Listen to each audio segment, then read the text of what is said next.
बंदी छोड़ सतगुरु राम।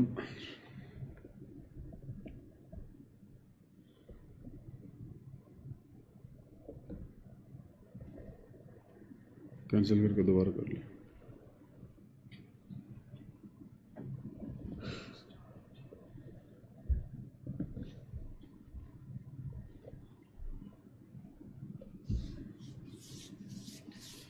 बंदी छोड़ सतगुरु रामपाल जी परमेश्वर जी की जय हो। परम पिता परमात्मा सारी सृष्टि के रचनहार कुल मालिक असंख्य ब्रह्मांडों के स्वामी जगत गुरु तीनों लोकों में प्रवेश करके सबका धारण पोषण करने वाले राजाधिराज आत्माधार नाथों के नाथ देवों के देव महादेव सर्वेश्वर महेश्वर मृत्युंजय अजरो अमर आदि अनादि सनातनी प्रभु जगत पिता जगदीश्वर श्री श्री 1008 की उपाधि के वास्तविक अधिकारी अकाल मूरत सौद स्वरूपी राम वासुदेव सर्वगतम ब्रह्म परम पूज्य प्रथम पूज्य परम संत परम पुरुष परम धनी परम दयालु सत्य कबीर हक्का कबीर अल्लाहु कबीर अल्लाहु अकबर बाखबर अल्लाह ताला जगत के तारणहार जगत के मुक्तिदाता जगत के जगन्नाथ हारे के सहारे हिंदुओं के राम मुसलमानों के अल्लाह सिखों के वाहिगुरु ईसाइयों के मसीह दया के सागर दयानिधि करुणा के सागर करुणानिधि स्वयंभू परिभू संकट मोचन कष्ट हरण मंगल करण दुख भंजन अविगत कबीर निर्विकार निर्विषम परमात्मा अलय अलेख सतगुरु आदि अनादि सतगुरु असली मर्यादा पुरुषोत्तम असली राम असली कृष्ण असली घनश्याम असली मुरारी राजाओं के राजा महाराजाओं के महाराजा शहंशाहों के शहंशाह सम्राटों के सम्राट भगवानों के भगवान अल्लाहों के अल्लाह प्रभुओं के प्रभु मसीहाओं के मसीह सच्चे वाहिगुरु बाबाओं के बाबा पीरों के पीर सेठों के सेठ जगत सेठ सावड़सा सेठ सर्वगुण संपन्न अनंत कोटि कलाओं के स्वामी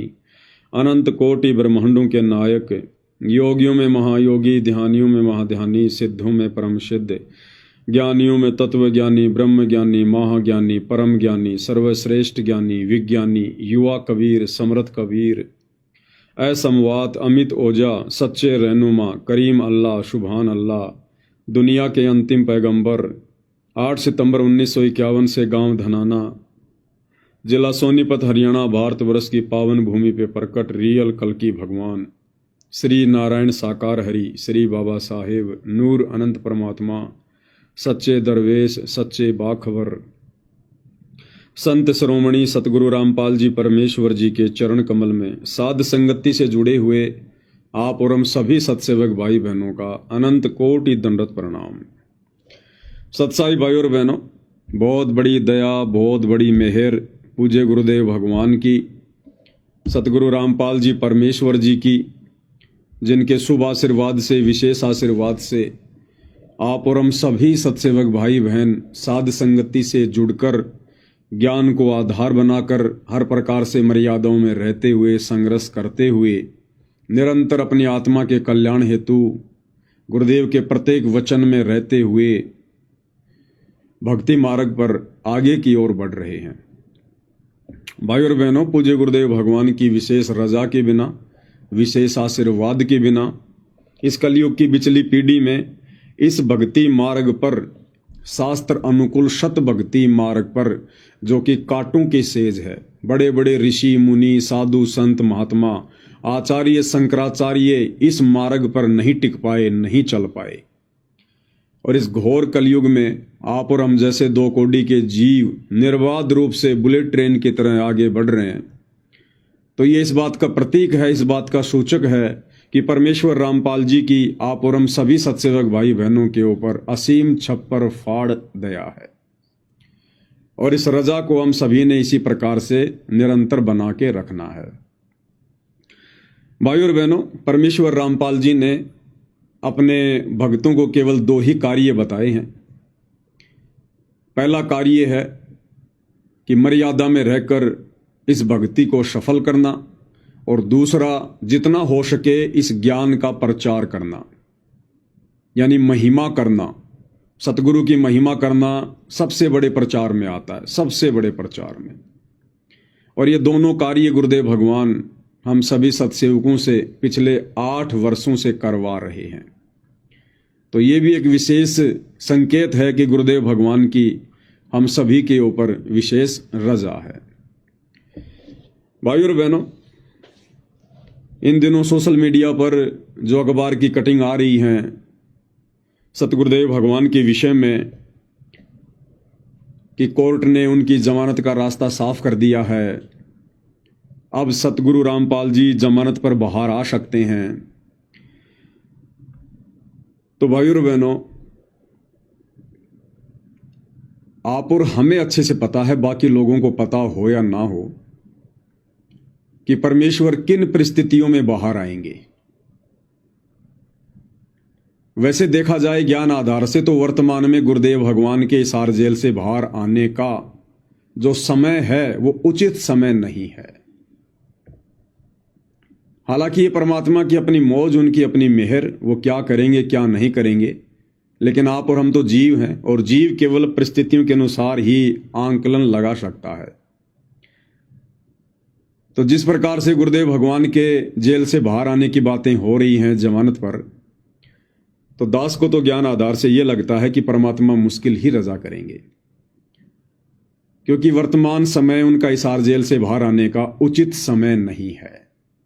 कुछ भी तो नहीं बदला, कुछ भी तो नहीं सुधरा।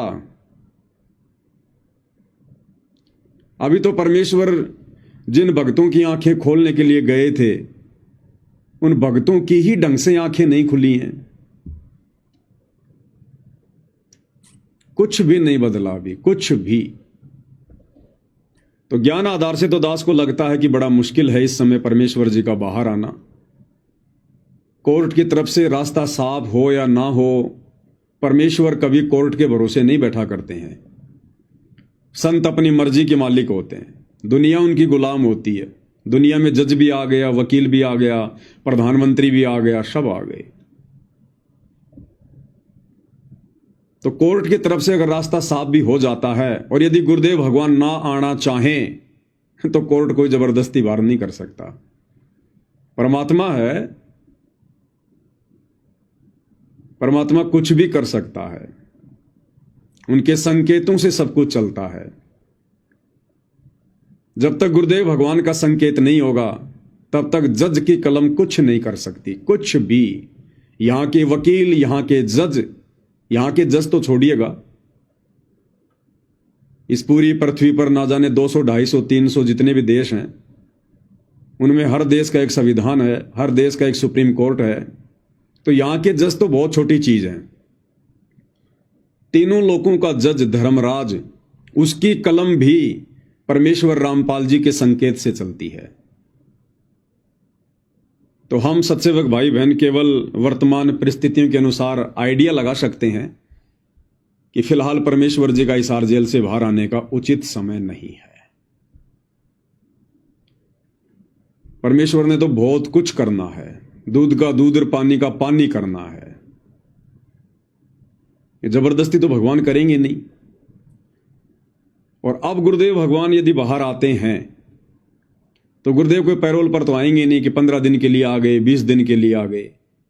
जिस प्रकार से कोर्ट उनके विषय में कह रहा है, उस हिसाब से गुरुदेव जमानत पर आएंगे। और जमानत का मतलब क्या होता है? जब तक वो केस अपने फाइनल डिसीजन पर नहीं पहुंचता है, उसमें चाहे 2 साल लगो चाहे 4 साल लगो, तब तक गुरुदेव भगवान बाहर रहेंगे, बाहर।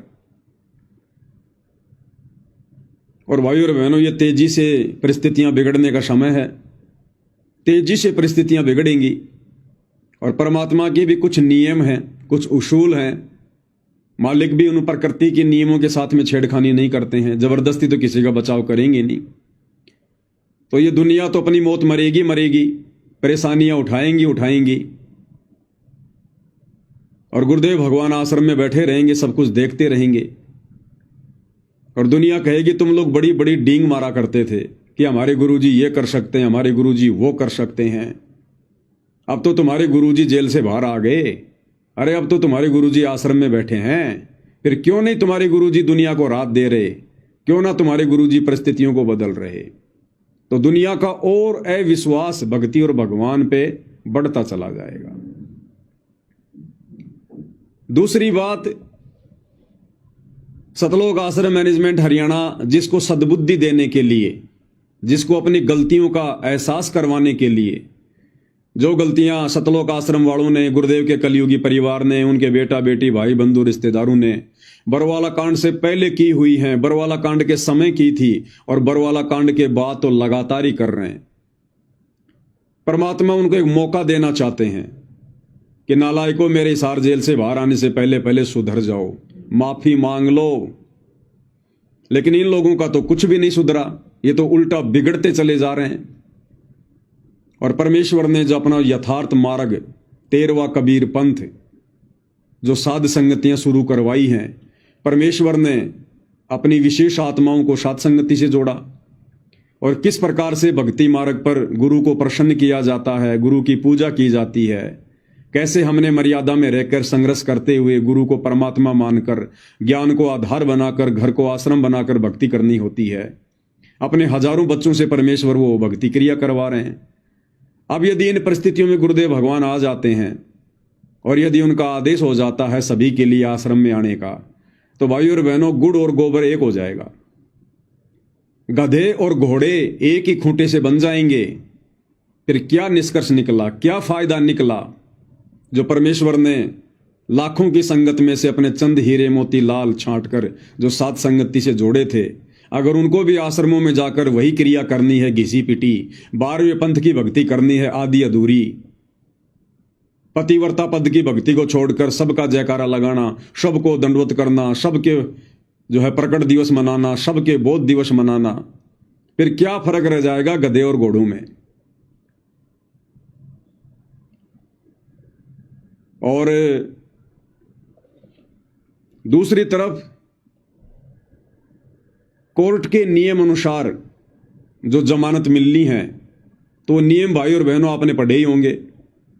उन नियमों में साफ साफ कहा है कोर्ट ने कि संत रामपाल जी कुछ नियम और शर्तों के दायरे में रहकर जमानत प्राप्त कर सकते हैं। वो नियम क्या हैं कि संत रामपाल जी किसी भी प्रकार का धार्मिक या सामाजिक कोई भी कार्यक्रम नहीं कर सकते।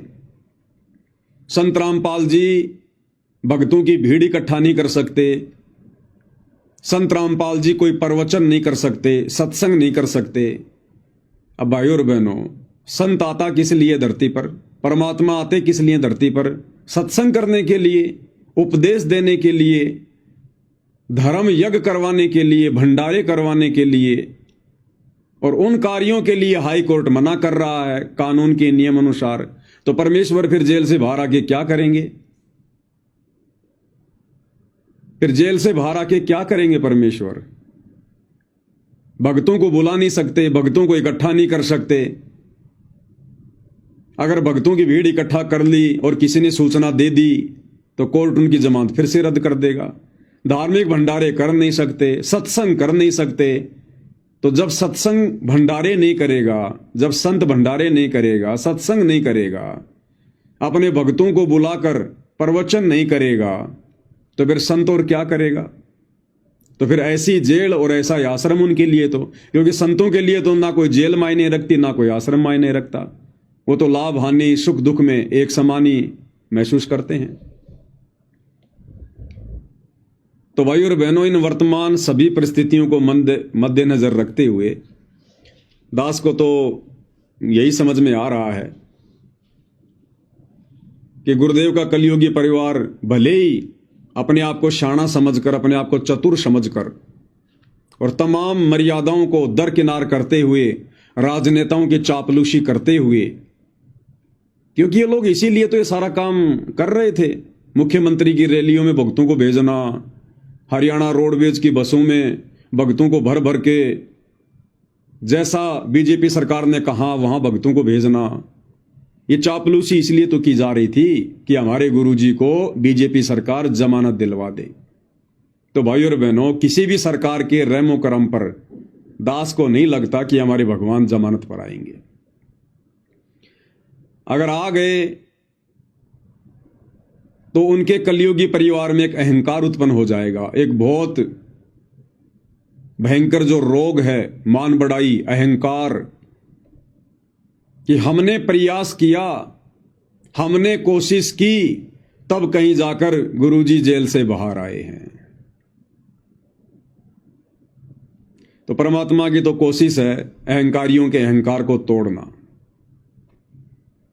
और भी बहुत सारे कारण है भाई और बहनों, तो दास को तो लगता नहीं। बाकी देखो, परमात्मा की अपनी मौज है, अपनी मर्जी है। अगर वे आना चाहेंगे तो रोक कौन देगा उनको?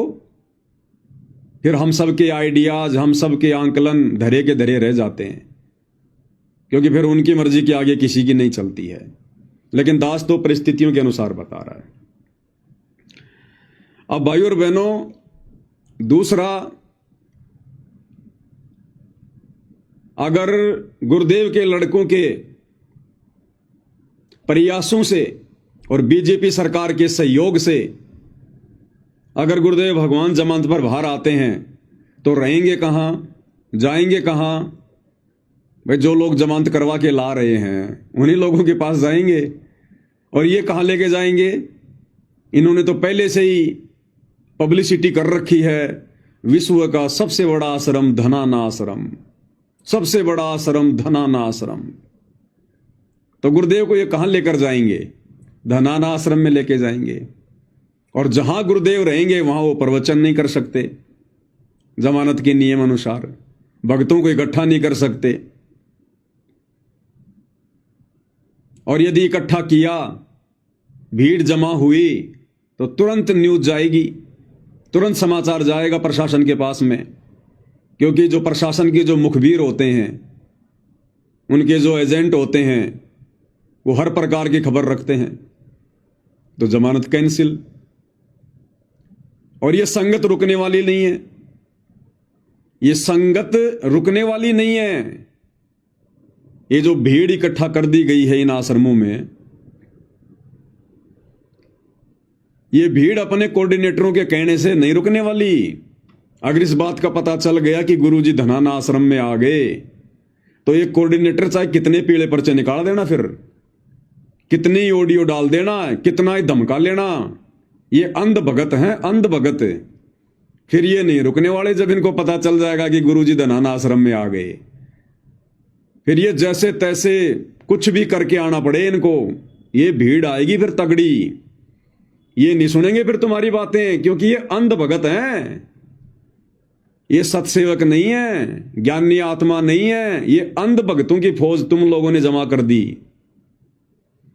फिर ये भीड़ नहीं रुकेगी, चाहे तुम कितने गुरुजी के आदेश बता देना कि गुरुजी का आदेश है धनाना में कोई नहीं आएगा, कोई नहीं सुनेगा तुम्हारी बात है। और अपने गुरुजी के दर्शनों के लिए ताबड़तोड़ आएंगे ये। और जैसे ही भीड़ इकट्ठा हुई, उसके बाद फिर क्या होगा? जमानत के नियम टूटेंगे। दूसरी बात, अगर भीड़ जमा नहीं होगी, गुरुजी सत्संग नहीं करेंगे, भंडारे नहीं होंगे, तो भगत क्या करेंगे? फिर भगत क्या करेंगे? जिस आश्रम में गुरुजी रहेंगे वहां तो संगत जाएगी नहीं, वहां तो संगत को बुलाया नहीं जाएगा डर के मारे। बाकी आश्रमों में संगत बैठी बैठी क्या करेगी? संगत का दिमाग तो रहेगा धनाना आश्रम में या जहां भी गुरुदेव भगवान रहेंगे वहां पर, और शरीर रूप में बैठे रहेंगे उन दूसरे आश्रमों में। तो भाई और बहनों, पूरा सिस्टम ही खराब हो जाएगा, पूरा सिस्टम। तो दास को तो छोटी बुद्धि से यही लग रहा है कि प्रशासन चाहे कुछ भी छूट दे दे, कुछ भी राहत दे दे, कुछ भी कर दे अपनी तरफ से, जो कानून के नियम है, समय आने पर कानून तो अपना कार्य करता ही है। और बाकी ज्ञान आधार से थोड़ा सा दास को अभी लग नहीं रहा कि परमेश्वर आ सकते हैं। बाकी उनकी मौज, उनकी मर्जी भाई और बहनों। परमात्मा तो ना जाने फिर एक पल में क्या से क्या कर दें।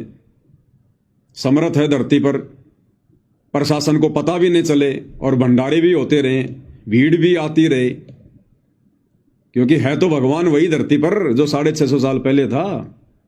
तो काशी के भंडारे में सेवादार जमीन से 1 फुट ऊपर चल रहे थे, लेकिन किसी का ध्यान नहीं गया। सतलोक से पानी की धारा आ रही थी, किसी का ध्यान नहीं गया। तो है तो वही कबीर भगवान धरती पर। चाहे लाखों की भीड़ आ जाओ गुरुदेव भगवान के पास में, परमात्मा अगर नहीं चाहेंगे तो किसी को पता नहीं चलेगा। प्रशासन को तो 10-50 भगत ही दिखाई देंगे और वहां पर मेला लगा होगा। ये तो समर्थ की अपनी मौज है भाई और बहनों, इसके विषय में तो हम कुछ कह नहीं सकते। लेकिन वर्तमान परिस्थितियों को देखते हुए, क्योंकि परमेश्वर अपने भक्तों की छटनी करने के लिए गए थे जेल में, किसी प्रशासन के दबाव में नहीं गए। वो तो एक कारण बनता है, एक कारण बनता है, बाकी रियलिटी तो आप और हमें पता है। और छटनी अभी हुई नहीं भाई और बहनों, छटनी अभी हुई नहीं, भक्तों की सोच में बदलाव अभी आया नहीं। जितना मूर्ख गुरुदेव भगवान छोड़कर गए थे, उससे भी 4 कदम आगे मूर्खता की हद पार करके बैठे हैं, हद पार करके। खैर भाई और बहनों, तो परमेश्वर की अपनी मौज है, सबको समय का इंतजार है, क्या होगा क्या नहीं होगा। लेकिन इन सभी बातों के बीच में हम सब भगत भाई बहनों ने अपने परमेश्वर की महिमा करना नहीं भूलना है। ये तो चलता रहेगा भाई और बहनों, 21 ब्रह्मांड का रूल ही ऐसा है, ये प्रक्रियाएं ऐसी हैं, ये चलती रहेंगी, कोई बड़ी बात नहीं है। हमने तो अपने गुरुदेव भगवान की उसी प्रकार से महिमा करते रहना है जिस प्रकार से हम पिछले 8-10 वर्षों से करते रहे हैं। और हम भगत भाई बहनों ने क्या करना है क्या नहीं करना है वो आप लोगों को वीडियो के माध्यम से समझा दिया गया है। अंत में हमने इस ज्ञान मार्ग पर ज्ञान को आधार बनाकर ही भक्ति मार्ग पर आगे बढ़ना होगा। तो परमेश्वर की महिमा में आज हम आगे बढ़ते हैं। और जैसा कि बार बार आप भाई बहनों को बताया जाता है, और ये बार बार बताना बहुत ही जरूरी है भाई और बहनों, क्योंकि युगों युगों से हम जो गलती करते आ रहे हैं, हम फिर से उस गलती को ना दोहरा दें, फिर से हम अपने जन्म ना बढ़ा लें, अपने परमेश्वर को दुखी ना कर दें।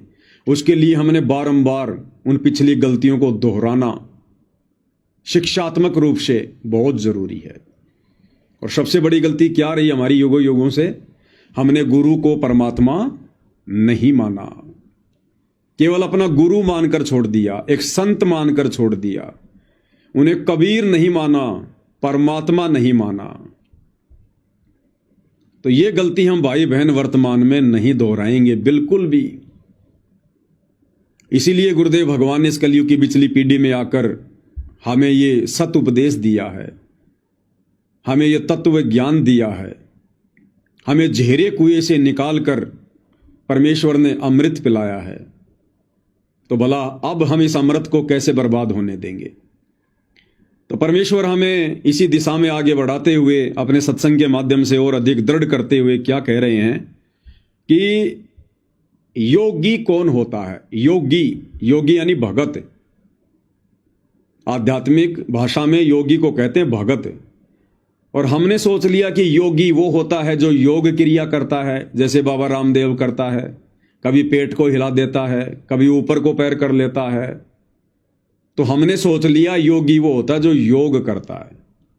लेकिन परमेश्वर कह रहे हैं कि योगी वो नहीं होता जो खाली योग करता है, योगी यानी भगत। और भगत हम कब बनेंगे, कैसे बनेंगे? उसके लिए गुरुदेव हमें गीता अध्याय 2 श्लोक नंबर 53 का उदाहरण दे रहे हैं कि जब तक मन में उठने वाली तरह तरह की शंकाओं का मर्दन नहीं हो जाएगा, हमारी हर प्रकार की शंकाओं का समाधान नहीं हो जाएगा, जब तक हम छोटी छोटी बातों को लेकर मन में शक और संदेह पैदा करना नहीं छोड़ देंगे, किसी के भी कहने से विचलित होना नहीं छोड़ देंगे, और जब तक हमारी बुद्धि किसी निष्कर्ष पर जाकर नहीं टिक जाएगी, तब तक तो हम योग को भी प्राप्त नहीं होते, अर्थात हम एक सच्चे भगत भी नहीं कहला सकते। भक्ति तो उसके बाद शुरू होती है। तो परमेश्वर क्या कह रहे हैं, और उसके बाद एक मानचित्र का उदाहरण देकर परमेश्वर हमें समझा रहे हैं कि भक्ति मार्ग के फैसले देखा देखी में नहीं लिए जाते, भेड़ चाल में नहीं लिए जाते, भीड़ को देखकर नहीं लिए जाते। भक्ति मार्ग के फैसले ये प्रमाण देखकर, सबूत देखकर और ज्ञान को आधार बनाकर लिए जाते हैं। तो क्या कह रहे हैं परमेश्वर, ध्यान से सुनिएगा।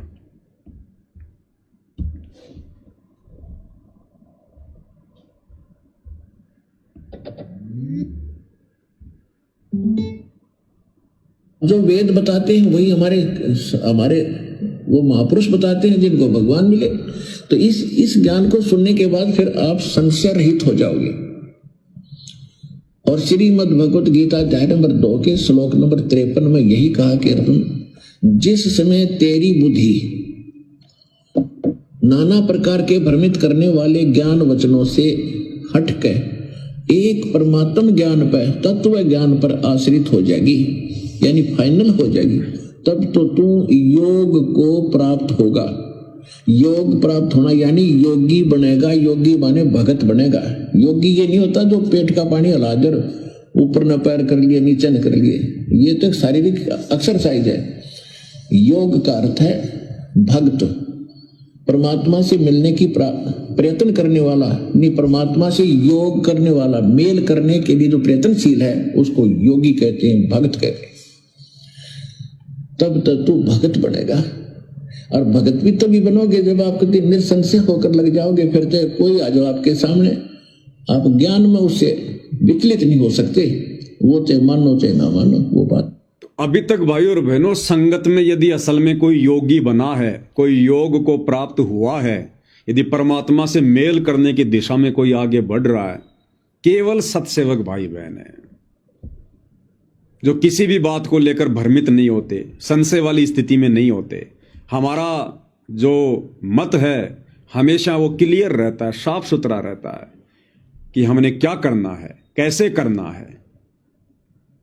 और बाकी हमारे जो अन्य भाई बहन हैं जो सतलोक आश्रमों से जुड़े हुए हैं, वो अभी योग को प्राप्त नहीं हुए। अभी उन्हें कोई भी विचलित कर सकता है, कोई भी उन्हें डगमग कर सकता है। एक सेकंड में उनको राजनेताओं की रैलियों में बैठा दिया जाता है, एक सेकंड में उनको धर्म भंडारों में बैठा दिया जाता है, एक सेकंड में उनको आरक्षणों में बैठा दिया जाता है, एक सेकंड में गुंडों की सीबीआई जांच के समर्थन में खड़ा कर दिया जाता है। बस उनको एक पीला पर्चा दिखा दो, व्हाट्सएप के ग्रुपों में डाल दो, उसके बाद वो नहीं देखते कि गुरुजी का आदेश है या नहीं है, गुरुजी के ज्ञान आधार से उचित है या नहीं है, वो कुछ नहीं देखते। वो बेचारे संशय वाली स्थिति में जी रहे हैं, भ्रमित हैं, डामाडोल हैं भक्ति मार्ग पर। गीता अध्याय 2 श्लोक नंबर 53 के अनुसार अभी उनकी भक्ति शुरू नहीं हुई है। तो परमेश्वर ने योगी भी साध संगति से जोड़कर अपनी सत्सेवक आत्माओं को ही बनाया है। अब आगे गुरुदेव भगवान मानचित्र का उदाहरण देकर क्या समझा रहे हैं कि हमने किस प्रकार से भक्ति मार्ग के फैसले लेने चाहिए। इन आश्रमों से जुड़े हुए भाई बहनों को विचार करना चाहिए ये आगे का सत्संग सुनकर। गुरुदेव इसमें कह रहे हैं कि मान लो आप कहीं जा रहे हो, रास्ते रास्ते रास्ते रास्ते, या जैसे हम लोग भक्ति मार्ग पर चल रहे हैं और रास्ते में आपकी किसी से बातचीत हो जाए और आप उसको कहो कि भाई मैं तो जयपुर से दिल्ली जा रहा हूं। वो आपसे पूछे भाई कहां जा रहे हो, और आपको भाई मैं तो दिल्ली जा रहा हूं, और जा रहे हो आप जी बंबई की तरफ उल्टा, और वो व्यक्ति आपसे कहे कि भाई आपकी तो दिशा गलत है, भले पुरुष तो उल्टा जा रहा है उल्टा, और जितना उल्टा जाएगा उतना ही तू दुखी होगा, परेशान होगा, तेरा मार्ग उतना ही लंबा हो जाएगा। तो उल्टी दिशा में जा रहा है, दिल्ली तो उधर है उत्तर दिशा की तरफ, तो दक्षिण की तरफ जा रहा है, बंबई की तरफ। तो गुरुदेव भगवान ने बताया यदि वो होश में होगा, यदि वो समझदार होगा, तो तुरंत विचार करेगा कि इस व्यक्ति ने ऐसा कहा तो क्यों कहा, कोई तो कारण होगा, इसका मेरे से कोई स्वार्थ नहीं है, मेरी और इसकी कोई रिश्तेदारी नहीं है। और ये व्यक्ति यदि कह रहा है कि भाई तेरी दिशा गलत है, तो गुरुदेव कह रहे कि समझदार भगत ने, समझदार व्यक्ति ने चिंतन करना चाहिए, उससे पूछना चाहिए कि भाई आपने ऐसा क्यों कहा। मैं तो बहुत सोच समझ के चला हूं, अपने घर से तफ्तीश करके चला हूं, मैं आपकी बात क्यों मानूं कि मैं गलत दिशा में जा रहा हूं। अब यदि वो व्यक्ति उसको मानचित्र दिखाकर समझाए कि भाई देख तू यहां खड़ा है, हाँ भाई यहां खड़ा हूं मैं, और देख जाना है तुझे दिल्ली, और दिल्ली तो भाई इस तरफ देखो उत्तर दिशा में है, और तू कहां जा रहा है, तू जा रहा दक्षिण में बंबई की तरफ, देखिए मानचित्र तेरे सामने। उसके बाद यदि वो व्यक्ति होश में होगा, भांग नहीं पी रखी होगी काल की, तो वो व्यक्ति चिंतन मनन करेगा कि भाई वास्तव में अब भी कोई संशय रह गया। अगले ने मानचित्र खोल के दिखा दिया, प्रमाण दे दिया कि मैं कहां खड़ा हुआ हूं और मुझे जाना किधर था और मैं जा किधर रहा हूं।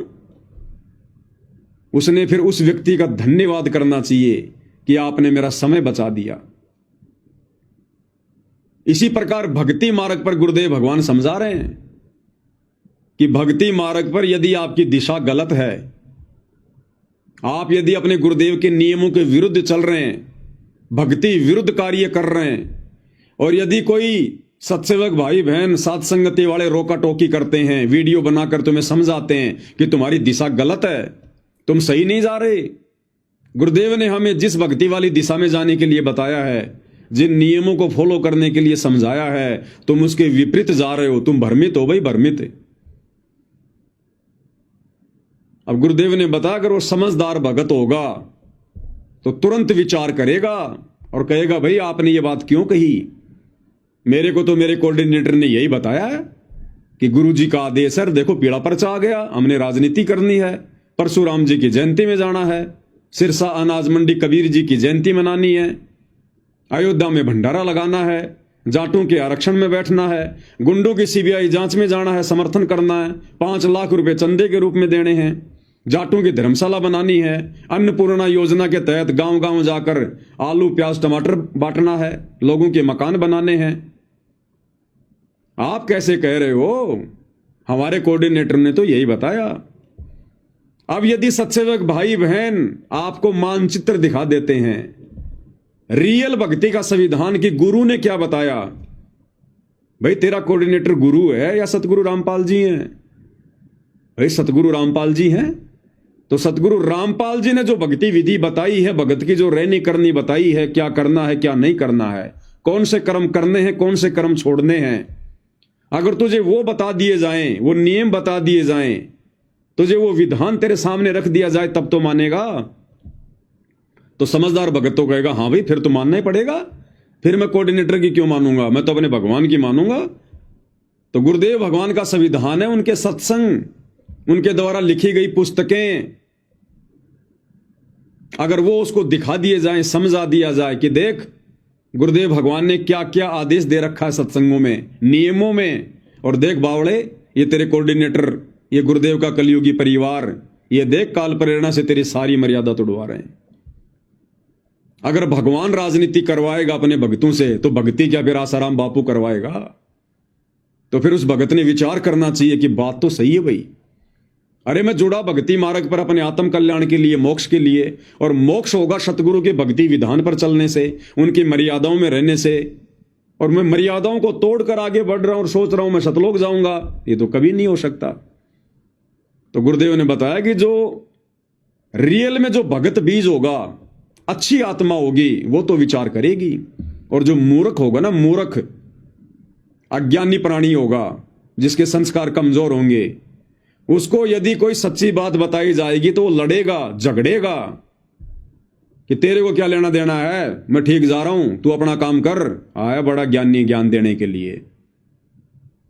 तो वो तो फिर मूर्ख आदमी है। फिर तो परमात्मा कहते हैं गधे की आंख में अगर आप घी डालना चाहोगे तो वो यही समझेगा कि एक मेरी आंख फोड़ना चाह रहा है। तो परमेश्वर हमें किस प्रकार से अपने सत्संगों में आदेशित करते हैं, निर्देशित करते हैं। इसलिए भाई और बहनों, गुरुदेव भगवान बार बार कहते हैं कि बच्चों आपने सत्संगों को बहुत ध्यान से सुनना चाहिए, एक एक शब्द पे विचार करना चाहिए कि गुरुदेव कह क्या रहे हैं, क्योंकि ये सामान्य सत्संग नहीं है, ये सत्यनारायण कथा है, युगों युगों से हमें अब सुनने को मिली है। सत्यनारायण कथा, सत्यनारायण हमारे गुरुदेव भगवान है, विष्णु जी नहीं है। ये त्रिलोकी विष्णु सत्यनारायण नहीं है। सत्यनारायण यानी सच्चा परमात्मा, अविनाशी परमात्मा। और सत्यनारायण कथा ये विष्णु जी की कथा नहीं है। सतगुरु रामपाल जी परमेश्वर हमें जो सत्संग सुना रहे हैं, ये है सत्यनारायण कथा, और ये बैठे हमारे सामने सच्चे सत्यनारायण भगवान। तो समझदार आत्मा तो फिर विचार करेगी। तो किस प्रकार से गुरुदेव हमें आदेशित कर रहे हैं, सुनिएगा। तो ये ज्ञान ऐसा है, आपको उस स्थिति में ला देगा कि आप डगमग नहीं हो सकते।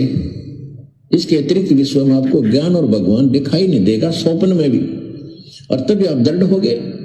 जब हम किसी मार्ग पर चल रहे हैं और आगे जाकर सैकड़ों रास्ते बन जाते हैं, आपके पास मैप है और आपको खूब पढ़ा रखा है, समझा रखा है कि मैप अपना रास्ता ये रहेगा, इसके बाद बहुत से रास्ते हैं वो अलग हैं, उनमें नहीं जाना।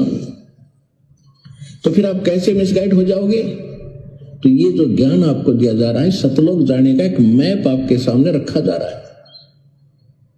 और इस मार्ग पर आप विचलित होगे तो पता नहीं कहां जाकर रुकोगे। फिर अब तक हमारे साथ ऐसा ही बनता रहा, हम भक्ति मार्ग पर चले, रास्ते में किसी ने विचलित कर दिए, हम दिशा बदल गए और हजारों कोस दूर चले गए यथा स्थान से, और फिर हम यही के यही रह गए। तब तक सवेरा हो गया, सवेरा माने मृत्यु होगी। तो अब हमने दृढ़ रहना है, इस ज्ञान को आधार बनाकर इस भक्ति रूपी सफर पर अपन चलना है। तो गुरुदेव कह रहे अब हमने दृढ़ रहना है इस भक्ति मार्ग पर ज्ञान को आधार बनाकर। अब हमने किसी के कहने से डगमग नहीं होना, चाहे गुरुजी का लड़का हो, चाहे गुरुजी की लड़की हो, चाहे गुरुजी का भाई हो, चाहे कोई कोऑर्डिनेटर हो, कोई जी भी हो इस भक्ति मार्ग पर। अगर सत्संग हमारे समझ में आ गए, ज्ञान हमारे समझ में आ गया, मानचित्र अच्छे से भक्ति वाला समझ में आ गया, तो फिर हमें कोई विचलित नहीं कर सकता, डगमग नहीं कर सकता। हम उससे 50 सवाल पूछ लेंगे, 50, कि भैया ये राजनेताओं की रैलियों में भेजने का आदेश गुरुजी ने तुम्हें कब दिया? कब दिया गुरुदेव ने आदेश? कौन से सत्संग में कहा गुरुदेव ने? राजनीति तो गुरुजी के समय भी होती थी।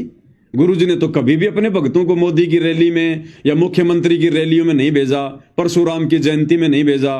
गुरुजी आन उपासना छुड़वाते हैं या फिर आन उपासना करवाते हैं? गुरुजी ने तो कभी नहीं कहा कि तुम किसी गुंडे की सीबीआई जांच का समर्थन करो, गैंगस्टर की सीबीआई जांच का। गुरुजी ने तो कभी नहीं कहा कि तुम जगत वालों को जो मतलब चंदा दो। तो तुम लोग क्या करवा रहे हो हमारे से, और नाम तुम गुरुजी का ले रहे हो। तो गुरुजी ने कब कहा, कब आदेश दिया, कौन से सत्संग में दिया? जरा वो सत्संग तो दिखाओ, उस पुस्तक में तो लिखा हुआ दिखाओ। तो भाई हम तुम्हारी बात क्यों माने? हम तो गुरु की बात मानेंगे तब हमारा मोक्ष होगा। लेकिन इतना बुद्धि विवेक तो भाई और बहनों वर्तमान में इस काल ने संगत में छोड़ा ही नहीं। इतने सवाल जवाब करने की हिम्मत काल ने छोड़ी नहीं। भक्तों के घुटनों का पानी निकल चुका है। देखा देखी भेड़ चाल, तो बताओ फिर कैसे सफलता प्राप्त करेंगे? अरे हमने निष्कर्ष निकालना चाहिए, क्योंकि ये परीक्षा का समय चल रहा है। हमने हर प्रकार से एक एक कदम फूक फूक के रखना चाहिए, मंथन करना चाहिए।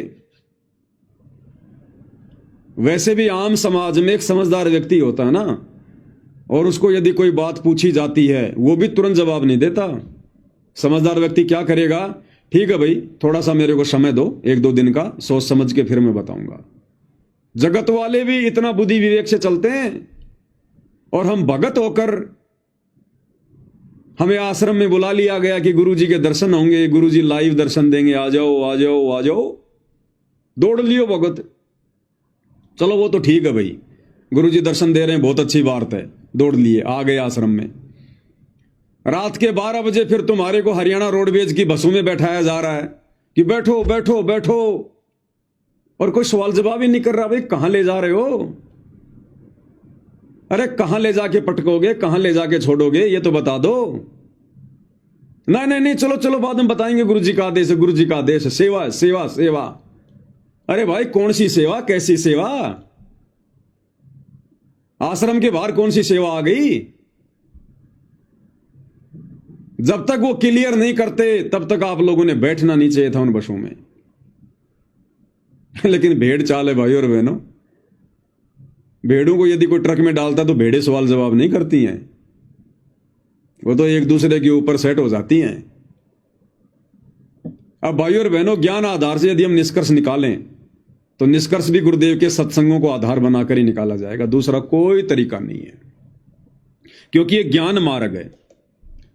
अब गुरुदेव भगवान हमें क्या बता रहे हैं, निष्कर्ष कैसे निकलता है, सत्संगों को कैसे आधार बनाया जाता है। अब ये सत्संग है पूज्य गुरुदेव भगवान का।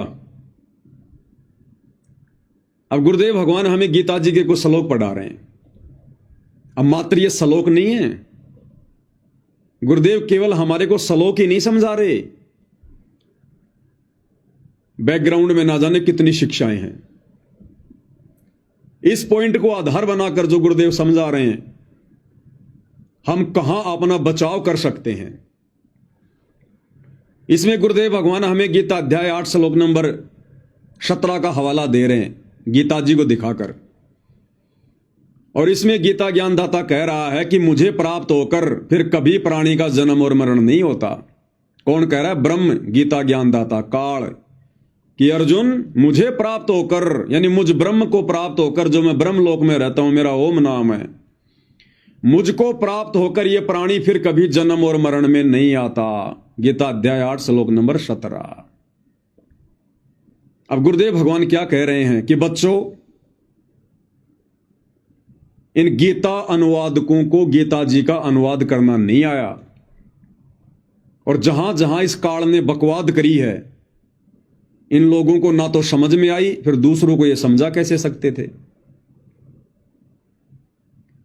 अगर इस ब्रह्म की इस बात को हम सत्य मान लें, गीता अध्याय 8 श्लोक नंबर 17 को, कि अर्जुन मुझको प्राप्त होने के बाद, अब ब्रह्म को कैसे प्राप्त होंगे?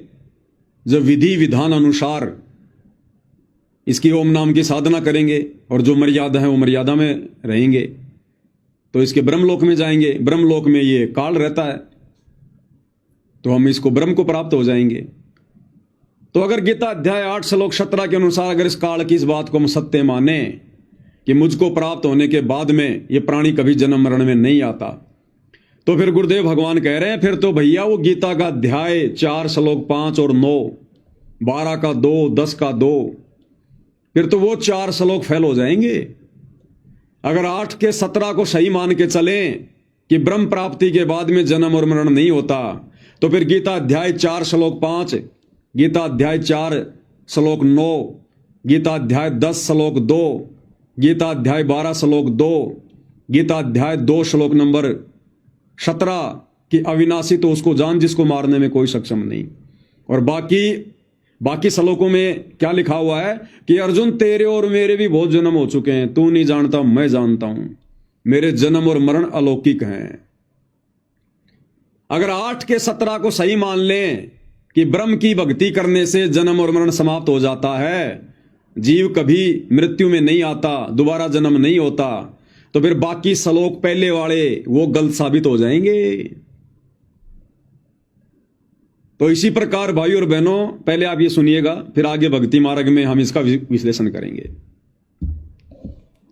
हे अर्जुन, ब्रह्मलोक पर्यंत सब लोग पुनर्वृत्ति में हैं, परंतु हे कुंती पुत्र, मुझको प्राप्त होकर पुनर्जन्म नहीं होता। अगर ये सत्य है ये श्लोक, तो वो चौथे अध्याय का 5वां और 9वां गलत हो गया,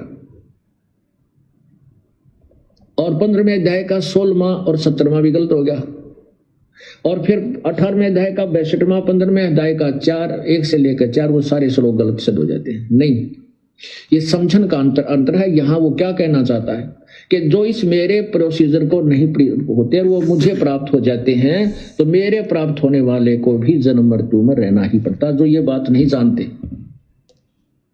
तो क्लियर कर दिया गुरुदेव ने। इसी प्रकार भाई और बहनों, अध्यात्म मार्ग में 2014 बरवाला कांड के बाद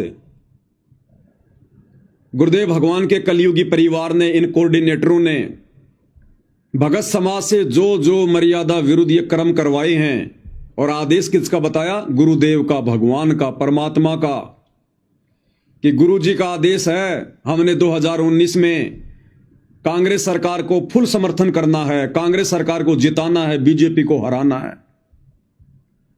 2024 में इन्होंने गुरुजी का नाम लेकर नया आदेश निकाल दिया कि अब हमने कांग्रेस को छोड़कर बीजेपी को जिताना है, बीजेपी का फुल सपोर्ट करना है, और जो व्यक्ति बीजेपी को वोट नहीं देगा उसकी आश्रमों में नो एंट्री, उसको गुरुद्रोही घोषित कर दिया जाएगा। हमने राजस्थान के गैंगस्टर आनंदपाल सिंह को शहीद का दर्जा दिलवाने के लिए राजपूत करणी सेना के साथ मिलकर रैलियां निकालनी है, धरने प्रदर्शन करने हैं और राजपूत करणी सेना को चंदे के रूप में पैसा देना है। गुरुजी का आदेश है। हमने हरियाणा के जाट आरक्षण में जाट भाइयों का समर्थन करना है, उनके धरनों पर जाकर बैठना है और चंदे के रूप में आरक्षण संघर्ष समिति को पैसा देना है। हमने आन उपासकों के लिए अयोध्या में जाकर भंडारा लगाना है।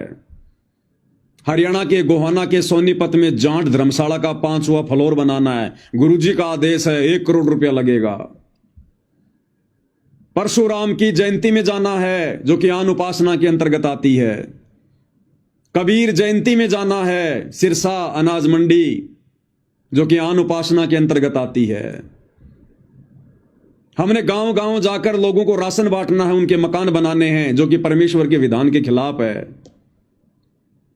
अगर 2014 बरवाला कांड के बाद गुरुदेव के कलयुगी परिवार के द्वारा यानी कोऑर्डिनेटरों के द्वारा गुरुदेव भगवान का आदेश बताकर पीले पर्चे निकालकर जिस प्रकार से संगत से मर्यादाएं तुड़वाई गई हैं, ये आदेश संगत को बताए गए हैं।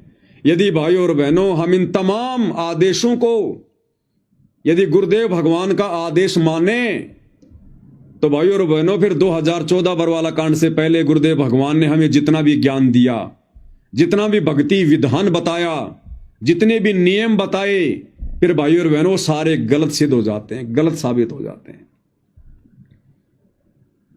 अगर गुरुदेव के परिवार के द्वारा बताए गए भक्ति विरुद्ध बातों को गुरुजी का आदेश माना जाए तो 2014 बरवाला कांड से पहले गुरुदेव ने दिन रात एक कर दिए हमें भक्ति विधान समझाने के लिए, सत्संग करने के लिए। फिर वो सारे सत्संग फेल हो जाते हैं भाई, क्योंकि गुरुजी का भक्ति विधान कहता है कि बच्चों हमने गेम नहीं खेलना, गेम खेलने में किसी का सहयोग भी नहीं करना हमने। और गुरुदेव के परिवार ने धनाना गांव में बैडमिंटन का स्टेडियम बना दिया। तो किसका विधान सही, किसका विधान गलत? फिर तो गुरुदेव भगवान दोगले हो गए। 2014 से पहले तो वो क्या बताया करते थे और इन लोगों के अनुसार फिर 2014 के बाद जेल में जाकर वो क्या आदेश दे रहे हैं। हरियाणा के जाट आरक्षण में भक्तों को जाकर बैठा दिया कि गुरुजी का आदेश, जबकि 2014 बरवाला कांड से पहले गुरुजी ने क्या बताया, एक बार गुरुदेव के मुख कमल से सुन लेते हैं। गुरुदेव भगवान कहते हैं दुनिया से ती दोस्ती पड़े भजन में भंग, एकाएकी राम से या साधु के संग। कबीरा दुनिया से ती दोस्ती ओए भजन में भंगे, एकाएकी राम से कै साधु के संगे। बिना सत्संगी के पास बैठने में भी आपको पाप लगेगा, आपका भजन भंग हो सकता है। तो इसलिए बताया या तो अपने सत्संगी द्वारा जा बैठे या फिर अपना नाम पर लगा रहे। अगर आप किसी दूसरे के पास बैठोगे हुक्का पाड़ पे तो जान देने का लो पी लो न मेरे यार, तो इन्हों कहेगा ना मन तो छोड़ दिया। क्यों क्या हो गया भाई, नाम ले लिया ओ तुरे सोचू खा कर बिल्ली नो गया आज करन चाली, यानी 36 ताने मारेगा और फिर नो कहेगा भाई काल न तो दरवट्टी भी छुटवाओगे तेरी, यो नारा है सत्संग देखा। तो आपके मन में विक्षेप हो सकता है, 1 दिन में 2 दिन में 3 दिन में तो जरूर अपना रंग वो चढ़ा कर मानेगा। तो इस करके उड़ा बैठे नहीं उस दौरे अपना सत्साहिब कर उठ कर चलता बना। कोई प्रेमी दौरा बैठे, प्रेमी नहीं है तो अपनी कैसेट ला ले, कैसेट भी नहीं है तो अपना नाम सुमन लाग जा, खेत में चला जा, घूमे जा, भजन करें जा, अपना डोला पा हंडे जा, वैसे बैठ कर ले जा, डेके में धूप में कोठड़े का गए अपनी चारपाई ना कर। तो कहते हैं कबीरा रसरी पाव में केसो वै सुख चैने, यो श्वास नंगारा कूच का तेरा बाज रहा दिन रहने। तो अगर बरवाला कांड के बाद में सतलोक आश्रम मैनेजमेंट हरियाणा के द्वारा गुरुजी का यह आदेश बताकर हमें हरियाणा के जाट आरक्षण में जाकर बैठने का, उनका समर्थन करने का, उनको चंदा देने का आदेश यदि हिसार जेल से था गुरुदेव का, तो भाई और बहनों फिर ये सत्संग फेल हो जाते हैं गुरुदेव भगवान के। फिर परमात्मा का सत्संग रूपी विधान फेल हो जाता है। 2014 बरवाला कांड के बाद इन लोगों ने गुरुदेव भगवान का आदेश बताकर कभी कांग्रेस का समर्थन करवा दिया, कभी बीजेपी का समर्थन करवा दिया। और गुरुदेव भगवान ने 2014 बरवाला कांड से पहले अपने प्रवचनों में राजनीति के विषय में क्या बताया कि भगत के लिए राजनीति कितनी खतरनाक है। एक बार गुरुदेव के मुख कमल से सुन लीजिएगा। इस दास के सामने भी आके एक आधा बोला जो ज्ञान को नहीं परिचित है, वो कहता जी मैं सरपंच का इलेक्शन लड़ लूं, सारा गांव को है तो उठ ले। अरे भले आदमी, इंद्र की पदवी छोड़ के टिंडे ले लिए, ये पीपी इधर बैठेगा सरपंच की, उसमें के काट लेगा तू, अपना पीछा छुटा यहां तक क्यों करेगा, मिनिस्टर बनेगा तू। कहने का भाव ये अगर भक्ति करनी है तो ये बकवास त्यागनी होगी। अगर भक्ति करनी है तो ये राजनीति वाली बकवास त्यागनी पड़ेगी। ना राजनीति करनी, ना राजनीति में किसी का सहयोग करना। अगर गुरुदेव ने हमें शराब पीने से मना किया तो हम किसी को शराब पिलाने में सहयोग भी नहीं कर सकते। अगर गुरुदेव ने हमें मांस खाने से मना किया तो किसी को मांस खिलाने में, लाने में, बनाने में सहयोग भी नहीं कर सकते। अगर गुरुदेव ने हमें बीड़ी, सिगरेट, पान मसाला खाने से मना किया है, हम किसी को लाकर भी नहीं दे सकते, माचिस भी नहीं दे सकते। इसी प्रकार यदि गुरुदेव ने हमें राजनीति करने से मना किया है तो फिर हमने राजनीति करने में किसी का सहयोग भी नहीं देना, किसी का समर्थन भी नहीं करना। फिर वो महापाप हो जाएगा, महापाप। तो बताओ भाई और बहनों, फिर किसका आदेश माने। और ये पीला पर्चा निकाल दिया गया 29/10/2020 को। सभी भगतात्माओं से प्रार्थना है कि सतगुरुदेव जी का आदेश आया कि बीजेपी को वोट देना है। अगर बीजेपी को वोट नहीं डाले तो उनकी कोई माफी नहीं होगी, उनका नाम शुद्ध नहीं होगा। और गुरुजी कह रहे हैं अगर तुमने राजनीति कर ली, सहयोग कर दिया, तो नालायकों तुम्हारा नाम शुद्ध नहीं होगा।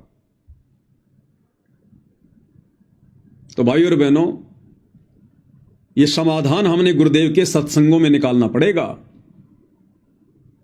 तो जिस प्रकार से इन ज्ञानहीन लोगों ने गीता जी को ना समझकर उसका उल्टा अनुवाद करके भगत समाज को उलझा दिया है, उसी प्रकार से इन कोऑर्डिनेटरों ने सतगुरु रामपाल जी परिवार के, सतगुरु रामपाल जी परमेश्वर जी के कलयुगी परिवार वालों ने इस ज्ञान का अज्ञान करके अपना मनमाना आचरण लागू करके इन्होंने भगत समाज को उलझा दिया है।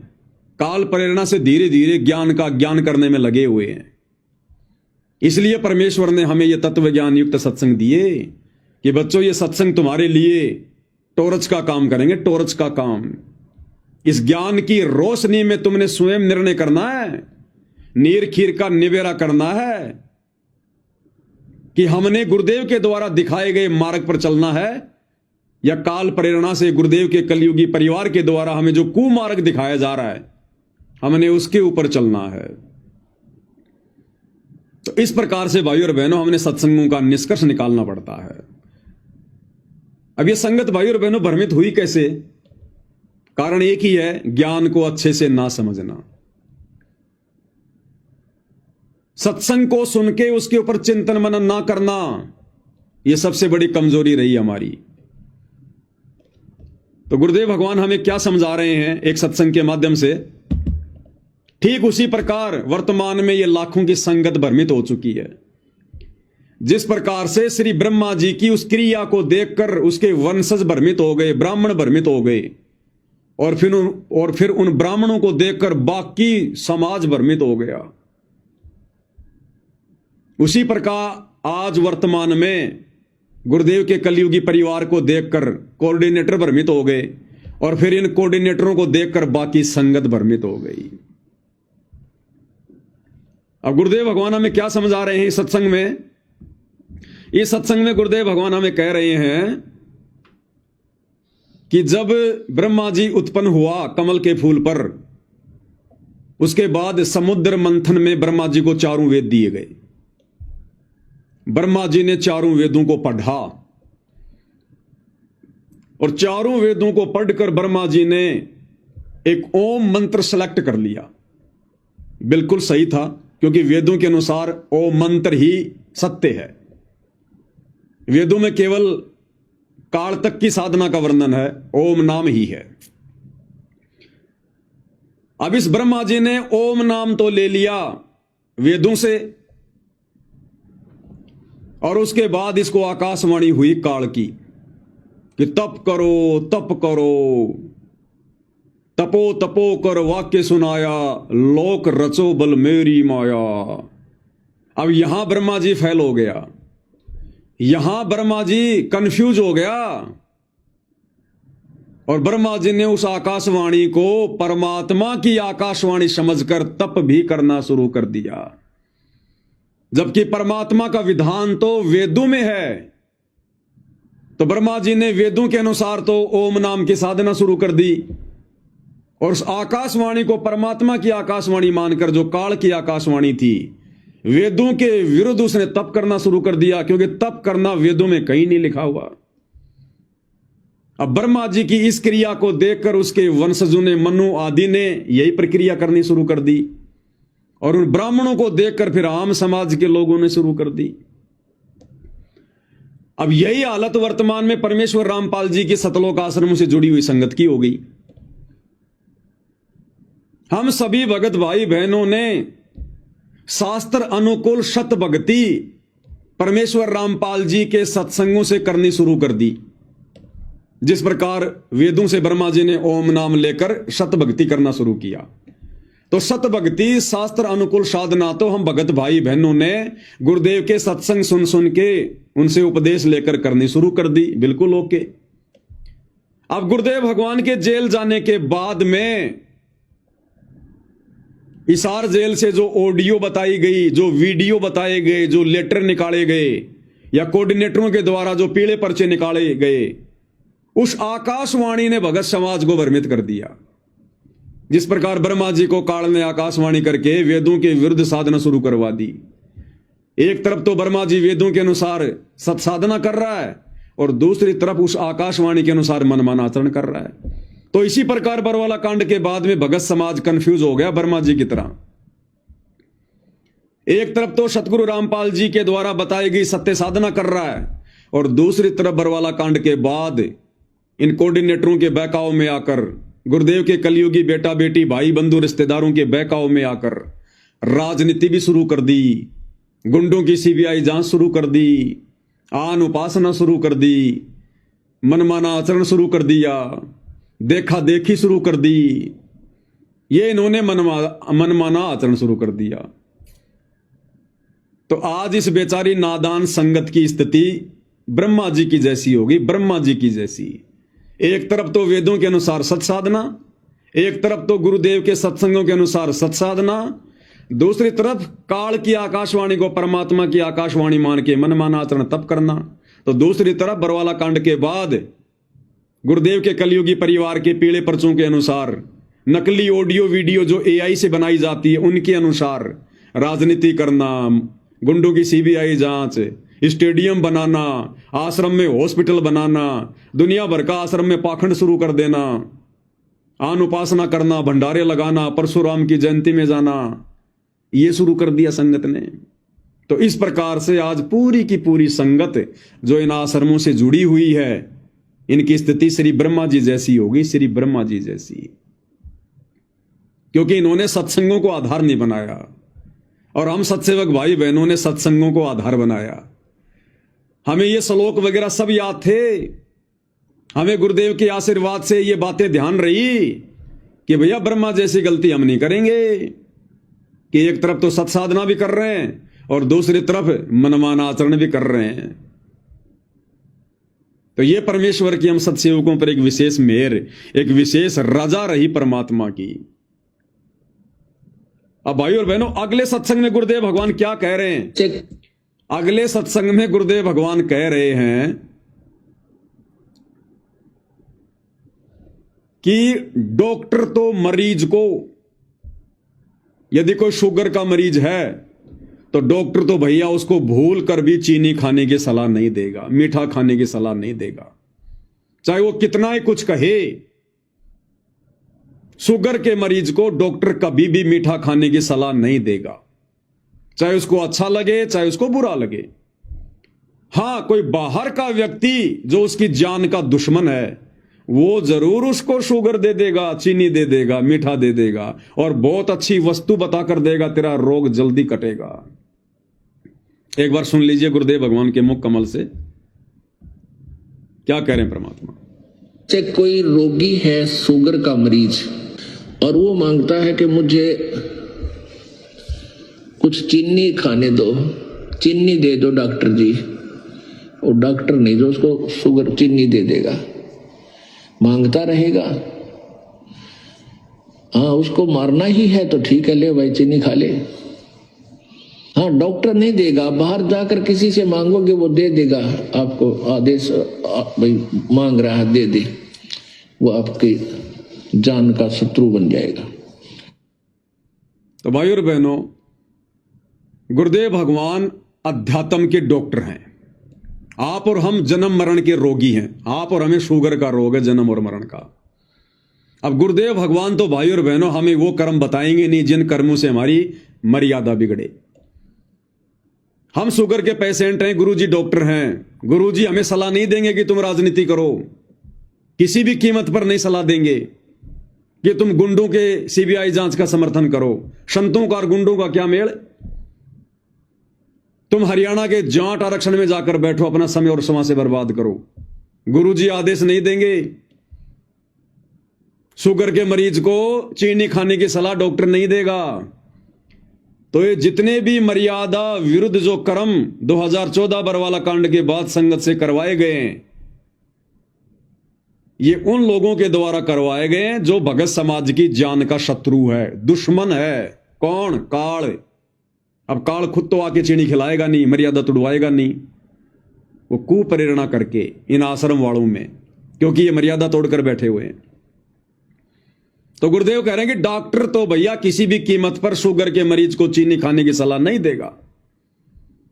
हां, कोई बाहर का व्यक्ति जरूर दे सकता है, वो जरूर आदेश दे सकता है, और यदि ऐसा उसने आदेश दिया तो समझ लेना वो तुम्हारी जान का शत्रु है, तुम्हारा दुश्मन है।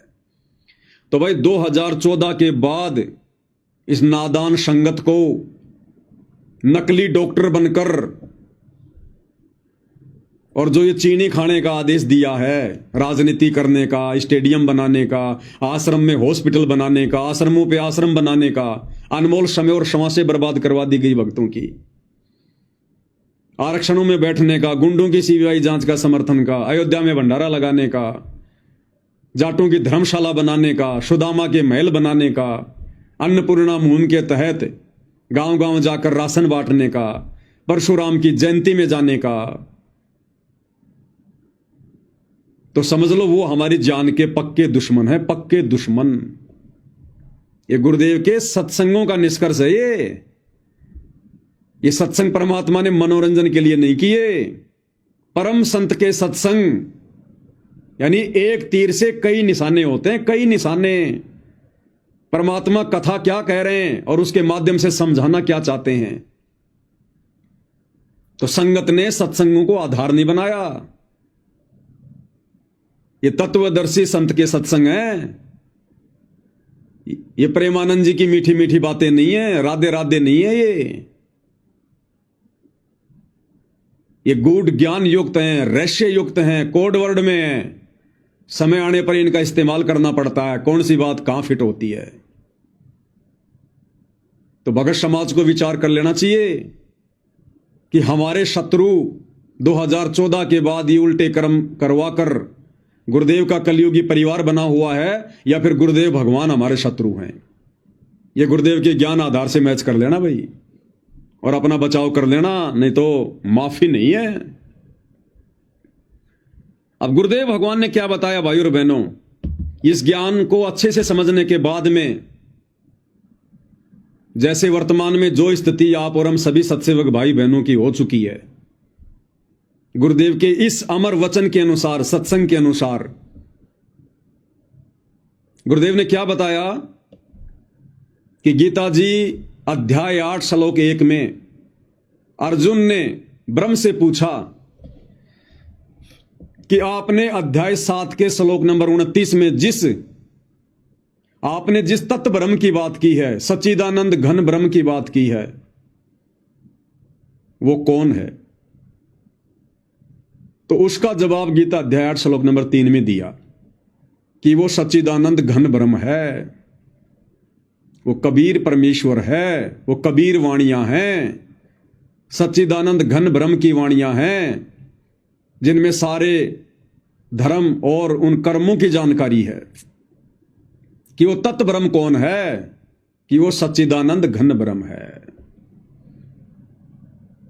और फिर आगे क्या बताया गुरुदेव ने कि उस तत्व ब्रह्म से परिचित होने के बाद, उस पूर्ण परमात्मा के विधान से परिचित होने के बाद में, तत्व ब्रह्म से परिचित होने का मतलब है उस पूर्ण ब्रह्म परमात्मा कबीर देव सतगुरु रामपाल जी के तत्व ज्ञान से परिचित होने के बाद, हर प्रकार से सभी उन धार्मिक यज्ञों की जानकारी होने के बाद, ये प्राणी फिर कोई गलती नहीं कर सकता। फिर ये केवल जरा और मरण से छूटने का ही प्रयत्न करेगा। यहां की किसी भी सांसारिक चीज में कोई इच्छा नहीं रखेगा, यहां की किसी भी बकवाद में अपना पैर नहीं उड़ जाएगा। उस तत्व ब्रह्म से परिचित होने के बाद, यानी उस तत्वदर्शी संत के तत्व ज्ञान से परिचित होने के बाद, ये प्राणी फिर गलती नहीं कर सकता। फिर केवल इसको अपना रोग दिखाई देगा कि तू तो जन्म और मरण का रोगी है, अपना रोग कटवा ले भाई, नहीं तो दुर्गति भयंकर हो जाएगी। यहां पे क्या कह रहे हैं परमात्मा, ध्यान से सुनिए भाई और बहनों, फिर हम इसका निष्कर्ष निकालेंगे। अध्याय नंबर 8 के श्लोक नंबर 1 में अर्जुन ने पूछा कि आप जी ने जो 7वें अध्याय के 29वें श्लोक में बताया है कि तत्व ब्रह्म को जान के और सारे अध्यात्म स्पिरिचुअल नॉलेज से, कंप्लीट स्पिरिचुअल नॉलेज, संपूर्ण अध्यात्म ज्ञान से परिचित और सभी कर्मों से परिचित प्राणी केवल जरा और मरण के इस संकट से छूटने का प्रयत्न करता है। जरा माने बुढ़ापा, बुढ़ापे का दुख, मरण माने मृत्यु का कह रहे, ये दोनों दुख यहां पर कंपलसरी। तो जिसको ये ज्ञान हो जाता है, जो तत्वदर्शी संत की शरण में चले जाते हैं, उनको तो संपूर्ण अध्यात्म ज्ञान प्राप्त हो जाता है। फिर वो केवल उस तत्व ब्रह्म से परिचित हो जाते हैं, तत्व ब्रह्म से और सारे अध्यात्म ज्ञान से, सब कर्मों से। जैसे कोई किसी से कोई धोखा करेगा तो उसका फल भोगना पड़ेगा, चोरी करेगा तो वो देना पड़ेगा, उसके गधा बन कर देना पड़ेगा। तो ये कर्मों से परिचित हो जाने के उपरांत प्राणी गलती नहीं करेगा, भूखा रह सकता है। क्या कह रहे हैं गुरुदेव, उस तत्व ब्रह्म से परिचित होने के बाद, तत्वदर्शी संत से उपदेश लेने के बाद, तत्व ज्ञान से परिचित होने के बाद, अब गुरुदेव के जो सत्संग है वो तत्व ज्ञान है, उससे परिचित होने के बाद ये प्राणी फिर गलती नहीं कर सकता। तो भाई और बहनों, यदि ये नादान संगत जो आज सतलोक आश्रमों से जुड़ी हुई है, अगर ये गुरुदेव भगवान के तत्व ज्ञान युक्त सत्संग सुनकर उस तत्व ज्ञान से, तत्व ब्रह्म से परिचित हो गई होती, तो भाई और बहनों फिर ये बकवाद नहीं कर सकते थे, फिर किसी का पेड़ा पर्चा इनको डगमग नहीं कर सकता, कोई भी कोऑर्डिनेटर इनको उल्टे रास्ते पर नहीं चला सकता था, गुरुदेव का परिवार संगत को भ्रमित नहीं कर सकता था, आरक्षणों में नहीं बैठा सकता था, गुंडों की सीबीआई जांच में नहीं बैठा सकता था, किसी भी कुपात्र के हाथों में फिर यह संगत 1 रुपया भी भूल कर नहीं देती, अगर यह संगत तत्व ब्रह्म से परिचित हो जाती तो। इसलिए दास बार बार कहता है कि आश्रमों से जुड़ी संगत को तो तत्व ज्ञान की छींट भी नहीं है। अब उस तत्व ब्रह्म से कौन परिचित हुआ? सारे धर्मों की, उन कर्मों की, आध्यात्मिक यज्ञों की जानकारी किसको प्राप्त हुई? केवल साध संगति से जुड़े हुए सत्सेवक भाई बहनों को। तभी तो हमें अपना ये जन्म मरण का रोग दिखाई दे रहा है। हम लोग एक एक कदम भक्ति मार्ग पर फूंक फूंक के रख रहे हैं कि हम किसी के पीले पर्चों के गुलाम नहीं हैं, हम गुरुजी के कलयुगी परिवार के गुलाम नहीं हैं, हम किसी कोऑर्डिनेटर के गुलाम नहीं हैं, हम गुलाम हैं अपने भगवान के और उनके तत्व ज्ञान के। सत्संग ही हमारे गुरु हैं, ज्ञान ही हमारा गुरु है, और जैसा हमें परमात्मा का विधान निर्देशित करेगा हम वैसा ही चलेंगे। तो तत्व ज्ञान से, तत्व ब्रह्म से केवल सत्सेवक भाई बहन परिचित हुए हैं, जो काल की किसी भी प्रकार की सूक्ष्म चाल में फंसने से बचे हुए हैं। और तभी भाई और बहनों हम यहां से अपनी भक्ति को सफल करके गुरुदेव के साथ में बाहर निकल पाएंगे। इसलिए तो परमात्मा कहते हैं ये संसार विघ्न की घाटी, कोई निकलेगा बिरला सूर। ये संसार विघ्न की घाटी है, बहुत टेढ़ा मेढ़ा रास्ता है। काल इतनी आसानी से भक्ति परवान नहीं चढ़ने देगा, मर्यादाओं में नहीं रहने देगा। ये संसार विघ्न की घाटी और कोई निकलेगा बिरला शूर। कौन बिरला? जो उस तत्व ब्रह्म से परिचित हो जाएगा। तत्व ब्रह्म से। अब ये नादान संगत भाई और बहनों ना तो उस तत्व ब्रह्म से परिचित है और ना तत्व ज्ञान से परिचित है। तत्व ब्रह्म कौन? सबसे बड़ा परमात्मा, परम अक्षर ब्रह्म, सत्य पुरुष कबीर देव, जो वर्तमान में सतगुरु रामपाल जी के रूप में धरती पर प्रकट हैं। ये है वो तत्व ब्रह्म, सार ब्रह्म, सार शब्द, भक्ति का सार, भक्ति का मूल, भक्ति का निष्कर्ष। इस तत्व ब्रह्म से केवल संगत परिचित है, साध संगति से जुड़े हुए भाई बहन।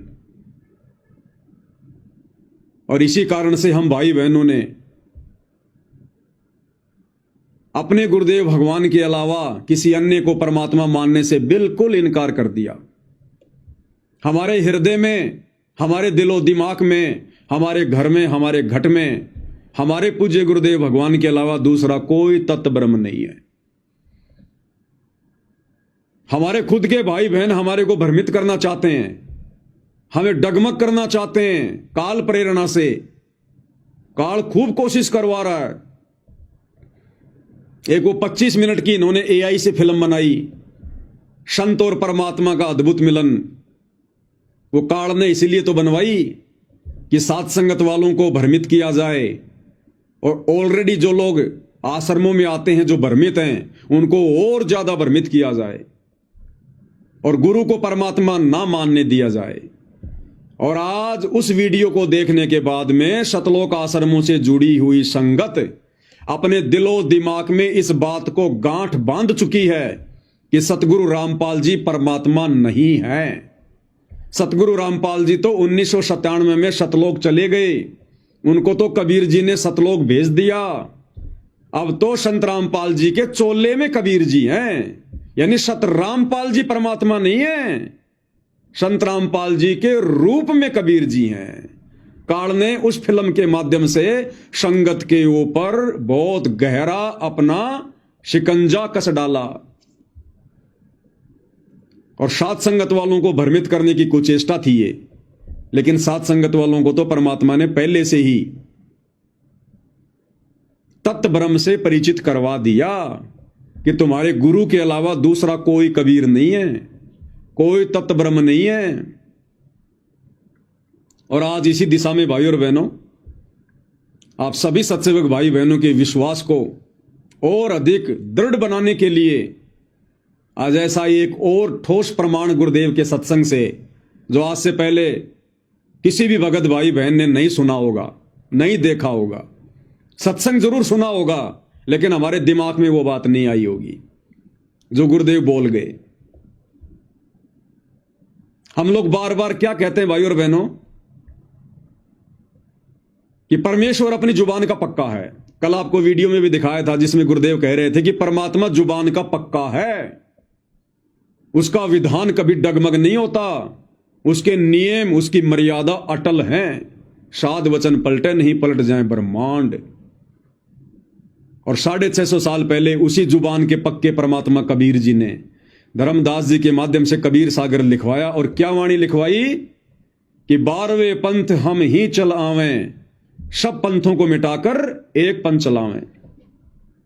तो 12वें पंथ में उस जुबान के पक्के कबीर परमात्मा ने खुद ही आना था, खुद ही 12वें पंथ में। और 12वें पंथ में आने के लिए उस कबीर परमात्मा ने वैसी ही लीला की जैसी लीला परमात्मा हर एक युग में करते हैं। 8 सितंबर 1951 को वो कबीर भगवान शिशु रूप में भारत देश की पवित्र भूमि पर प्रकट हुए, गांव धनाना में। हम सब की चरम दृष्टि को धोखा देते हुए काल की दृष्टि को धोखा देते हुए, क्योंकि इससे बड़ा कोई ठगवाड़ा नहीं है। नानक जी कहते हैं, ए ठगवाड़ा ठगी देश, दानक रूप राग करतार। वेदों में इस परमात्मा को तस्करा कहा गया है, तस्करा, आंखों में धूल झोंककर अपना कार्य सिद्ध करने वाला।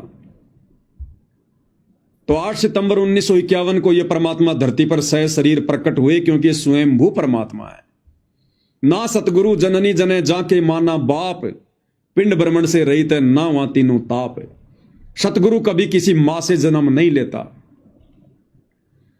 हाड़ चाम लहू ना मेरे कोई जाने सतनाम उपासी, तारण तरण अभय पददाता मैं हूं कबीर अविनाशी। अगर हम अपने गुरुदेव को सतगुरु कह रहे हैं तो हमने सतगुरु की परिभाषा से भी परिचित होना चाहिए कि ना सतगुरु जननी जने और जाके माना बाप। यदि आप सतगुरु रामपाल जी को सतगुरु कह रहे हैं तो फिर आपने उनको मां के गर्भ से जन्म लिया हुआ कैसे मान लिया? आप तो दोगला काम कर रहे हैं, दोगली बातें फिर भक्तों की। एक तरफ तो गुरु को सतगुरु कह रहे हैं और फिर उनको मां के गर्भ से जन्म लेकर आया हुआ 2 कोटि का जीव भी समझ रहे हैं, और 8 सितंबर को उनका जन्मदिन मना रहे हैं अवतरण दिवस के नाम पर, और कह रहे हैं हमारे गुरु जी का जन्म हुआ, हमारे गुरु जी का जन्म हुआ। तो इस परमेश्वर ने लीला की आने की, और फिर जब वो निर्धारित समय आया 17 फरवरी 1988 का, उस दिन परमेश्वर ने आदरणीय राम देवानंद जी को, जिन्हें हम अपना दादा गुरु कहते हैं, उनको अपना मुंह बोला गुरु बनाया। जैसे 650 साल पहले काशी में पंडित रामानंद जी को कबीर जी ने लोक दिखावे में अपना मुंह बोला गुरु बनाया। तो 17 फरवरी 1988 को परमेश्वर रामपाल जी ने, इस कबीर भगवान ने, आदरणीय गरीबदास जी के 12वें पंथ में प्रवेश किया, आदरणीय राम देवानंद जी से लीलामय तरीके से उपदेश लेकर। क्योंकि आदरणीय राम देवानंद जी गरीबदास जी के 12वें पंथ के लास्ट गुरु थे, लास्ट गुरु, और परमेश्वर ने उस पंथ में प्रवेश करना था, क्योंकि उनका वो समय आ रहा था, जब आवे 5505 तब ये वचन मेरा होगा साचा। 5000 और 500 जब कलयुग बीत जाए, महापुरुष फरमान तब जग तारण को आए। तो 1997 वाली उस बात को भी परमात्मा ने पूरा करना था। तो वो समय नजदीक आ रहा था, इसलिए परमेश्वर ने 12वें पंथ में प्रवेश करना था। अन्यथा कबीर सागर में उन्होंने जो वाणी लिखवाई, वो वाणी उनकी फैल हो जाती, और भगवान की वाणी फैल हो गई तो समझो भगवान फैल। क्योंकि भगवान क्या है? शब्द है। वाणी क्या है? शब्द है। हम हैं शब्द, शब्द हम माही, हमसे भिन्न और कछु नहीं। शब्द स्वरूपी राम, शब्द ही तो रूप है भगवान का। अगर भगवान का वचन फैल हो गया तो भगवान फैल हो गया, लेकिन वो जुबान का पक्का है। तो उन्होंने जो 650 साल पहले कहा था कि 12वें पंथ हम ही चलावें और सब पंथों को मिटाकर एक पंथ चलावें, तो 17 फरवरी 1988 को परमेश्वर रामपाल जी ने, इस कबीर भगवान ने, आदरणीय गरीबदास जी के 12वें पंथ में प्रवेश किया, और 6 साल एक परम भगत की भूमिका करके 1994 में इन्होंने अपना यथार्थ 13वां कबीर पंथ चलाया। 12वें पंथ हम ही चलावें, 17 फरवरी 1988 को आगे, और फिर सब पंथों को मिटाकर एक पंथ चलावें। अपने ज्ञान से इन्होंने सारे पंथों को मिटाया, और 1994 में परमेश्वर ने अपना नया 13वां पंथ चलाया। अब गुरुदेव भगवान क्या कह रहे हैं भाई और बहनों? हमारे विश्वास को परमात्मा और अधिक दृढ़ता दे रहे हैं छोटे से सत्संग में। और इस सत्संग में पूज्य गुरुदेव भगवान क्या कह रहे हैं? आपने हर एक सत्संग में सुना होगा जिसमें गुरुदेव भगवान कहते हैं कि मुझ दास को अपने पूज्य गुरुदेव जी से 1993 में सत्संग करने की आज्ञा मिली और 1994 में नाम उपदेश करने की। लेकिन आज क्या कह रहे हैं गुरुदेव भगवान? सारा मसाला, सारे संकेत गुरुदेव ने इन्हीं सत्संगों में छुपा कर रखे हैं, लेकिन समय आने पर परमात्मा उनका खुलासा कराते हैं ठीक के समय पर। इस सत्संग में क्या कह रहे हैं गुरुदेव भगवान? कह रहे हैं कि पुण्यात्माओं, इस दास ने सन 1988 से सत्संग करना प्रारंभ किया था। कब से? 1988 से। पहले आप गुरुदेव भगवान के मुख कमल से सुनिए भाई और बहनों, फिर आपको समझाते हैं कैसे। आपको दास ने बहुत बार बताया, इन वेदों और गीता जी और पुराणों का ज्ञान दास को सन 2000 में हुआ।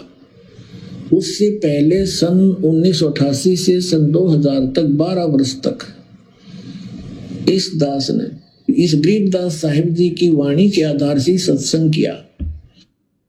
सन 1988 से 2000 तक यानी 12 साल गुरुदेव कह रहे हैं कि दास ने सन 1988 से 2000 तक 12 साल सत्संग, और क्या कह रहे हैं, इस दास ने सत्संग 1988 से करना शुरू किया और 1988 से लेकर सन 2000 तक यानी 12 वर्ष तक आदरणीय गरीबदास जी के सदग्रंथ साहिब को आधार बनाकर सत्संग किया। एक बार फिर से सुन लो भाई और बहनों। वर्ष तक 88 से सन 2000 में हुआ। उससे पहले सन 1988 से सन 2000 तक 12 वर्ष तक इस दास ने इस गरीबदास साहिब जी की वाणी के आधार से सत्संग किया, और इसके आधार से जो सत्संग किया वो भी हमारे जो पुराने भक्त उनको सबको मालूम है, वो कैसेट अभी तक उनके पास उपलब्ध है। और फिर ये सदग्रंथों प्रमाण देखे, ओए होए, अब क्या बताते हैं। तो गुरुदेव भगवान ने सत्संग का समय क्या बताया, 1988 से सन 2000, 12 साल गरीबदास जी की वाणियों के अनुसार मैंने सत्संग किया। परमात्मा कह रहे हैं कब से कब तक, 1988 से सन 2000 तक। और फिर क्या कह रहे हैं परमात्मा कि इस दास को वेदों और गीता का ज्ञान तो सन 2000 में हुआ, उससे पहले 1988 से लेकर सन 2000 तक 12 वर्षों तक गरीबदास जी की वाणियों के अनुसार सत्संग किया। अब 88 में गुरुदेव ने सत्संग कब किया भाई? अरे 88 में तो नाम लिया गुरुजी ने, वो तो एक भगत बने थे, सत्संग तो उनके गुरुदेव किया करते थे। 88 में कब सत्संग किया परमात्मा ने? 17 फरवरी 1988 को तो उन्होंने उपदेश लिया भाई। ये आश्रम वाले गुरुदेव का बोध दिवस मनाते हैं 17 फरवरी को, कि 17 फरवरी 1988 को संत रामपाल जी को अध्यात्म का ज्ञान हुआ। उससे पहले तो संत रामपाल जी को पता ही नहीं था कि भक्ति क्या होती है। इस कारण से ये आश्रम वाले गुरुदेव को जीव मानकर, मनुष्य मानकर उनका बोध दिवस मनाते हैं। बोध यानी ज्ञान, बोध यानी ज्ञान, और दिवस यानी दिन, वो दिन जिस दिन संत रामपाल जी को आध्यात्मिक ज्ञान हुआ। और गुरुजी कह रहे हैं कि मैंने 1988 में सत्संग करना शुरू कर दिया था। अरे भैया, कबीर पंथ में 1988 में सत्संग कौन करेगा? जिसको पूरा ज्ञान होगा। अब भाई और बहनों, 17 फरवरी 1988 को गुरुदेव ने सत्संग किया, और सत्संग कौन कर सकता है? परमात्मा। आपको कई बार सुनाया गुरुदेव के मुख कमल से कि सच केवल परमात्मा ही कह सकता है, सत्संग केवल परमात्मा ही कर सकता है, दूसरा कोई सच कह ही नहीं सकता। अब यहां गुरुदेव क्या कह रहे हैं कि इस दास ने 1988 में सत्संग करना शुरू कर दिया, और सत्संग कौन कर सकता है? सुन लो। परमात्मा, सत्संग परमात्मा ही किया करते हैं, क्योंकि सत्य भगवान ही बोल सकता है, सत्य परमात्मा ही बता सकता है। क्लियर हो गया? सत्संग परमात्मा ही कर सकता है, भगवान ही करता है। और गुरुजी कह रहे हैं कि मैंने 1988 से सत्संग करने शुरू कर दिए थे। तो भाई और बहनों, पहला सत्संग गुरुदेव ने कब किया? इस कलयुग की पिछली पीढ़ी में 17 फरवरी 1988 को। और 17 फरवरी 1988 को पहला सत्संग यानी पहला ज्ञान, पहला उपदेश किसको दिया? दादा गुरुजी को, आदरणीय राम देवानंद जी को। 17 फरवरी 1988 को परमेश्वर रामपाल जी ने नाम उपदेश दिया, उनको ज्ञान दिया कि प्यारी आत्मा, अब तेरा काम समाप्त हुआ, तेरे को केवल यहीं तक लेकर आना था मैंने। अब बैठ के तू अपनी भक्ति कर, और लोक दिखावे में आप मेरे गुरु बने रहो, और बाकी मैंने आपको उपदेश दे दिया है, अपनी भक्ति करो, अपना बेड़ा पार कराओ। और गुरुदेव ने क्या बताया कि मेरे गुरुजी ने मुझे प्रथम नाम और शतनाम दोनों एक साथ दे दिए, जबकि उन्होंने नहीं दिए, उनके पास तो था ही नहीं। 17 फरवरी 1988 को परमेश्वर रामपाल जी ने अपने मुंह बोले गुरु आदरणीय राम देवानंद जी को, क्योंकि वो अच्छी आत्मा थी और अच्छी आत्मा को दोनों मंत्र एक साथ दिए जा सकते हैं, प्रथम नाम और शतनाम। तो परमेश्वर रामपाल जी ने 17 फरवरी 1988 को आदरणीय राम देवानंद जी को ये प्रथम नाम और शतनाम दोनों एक साथ दिए और उसके एक सप्ताह के अंदर अंदर उनको सार नाम दे दिया। लेकिन सार शब्द नहीं, सार शब्द तो उनको दोबारा से मनुष्य जन्म लेना पड़ेगा।